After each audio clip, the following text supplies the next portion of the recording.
Unification of India.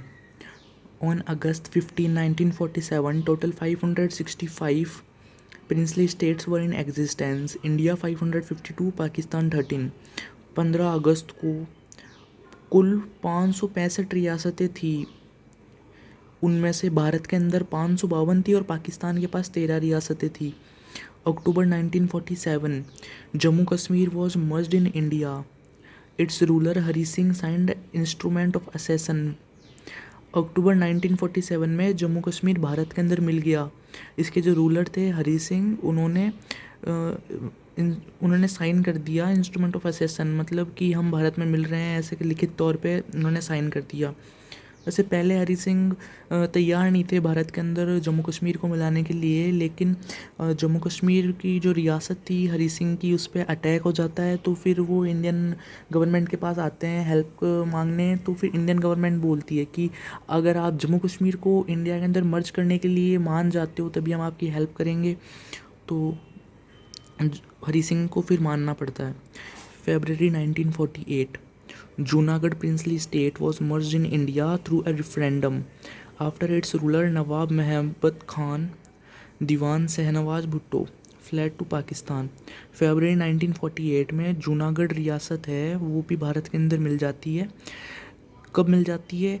क्योंकि वहाँ पे एक रेफरेंडम होता है, मतलब जनमत संग्रह, की जनता अपना ओपिनियन देती है, जनता वोट करती है कि हमें भारत के अंदर मिलना है। जूनागढ़ की जो जनता है वो वोट करती है कि हमें भारत में मिलना है। तो उसके बाद में वो भारत में मिल जाती है। और इसके बाद उसका जो दीवान है जूनागढ़ का, उसका जो रूलर से नवाब महबत खान और वहाँ का दीवान शहनवाज भुट्टो पाकिस्तान भाग जाते हैं। फिर हम आते हैं नवंबर 1948 में। इसमें Hyderabad was merged with India by the police action which was called Operation Polo. नवंबर 1948 के अंदर हैदराबाद भी इंडिया के अंदर मिल जाता है। वो एक पुलिस एक्शन करती है इंडियन गवर्नमेंट वहाँ पे, जिसको ऑपरेशन पोलो कहते हैं, कहा जाता है। हैदराबाद का निज़ाम कौन है? उस्मान अली असफ़ खान। फिर 1948 के अंदर चंद्रनगर का भी जनमत संग्रह रेफरेंडम होता है कि जनता अपनी वोट करती है कि हमें इंडिया के अंदर मिलना है। चंद्रनगर की जनता बोलती है हमें इंडिया में मिलना है। वहाँ भी जनमत संग्रह किया गया और 97% जो लोग हैं उन्होंने भारत में विलय के पक्ष में मतदान किया। तो फिर चंद्रनगर भी भारत के अंदर मिल गया 1948 में। अब जो यमन, पौंडीचेरी, करेकाल, माहे, ये सब क्या फ्रेंच ने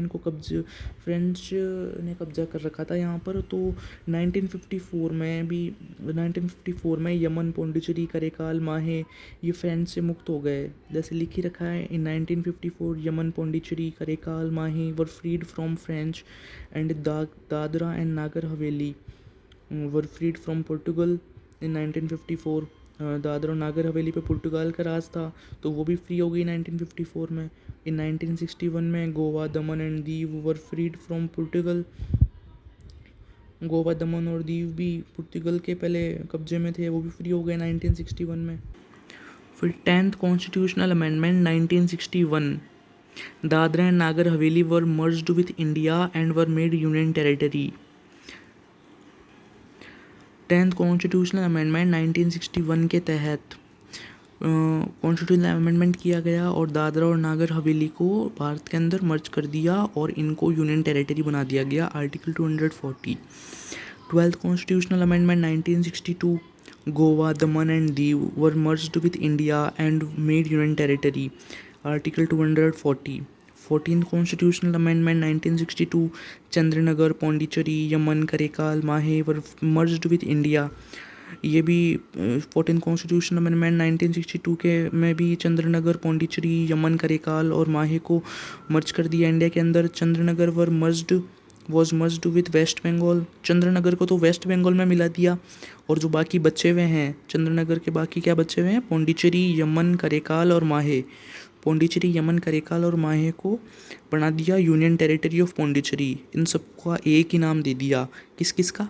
पौंडीचेरी, यनम और करेकाल और माहे का एक ही नाम दे दिया, union territory of Pondicherry. Article 239A and 240।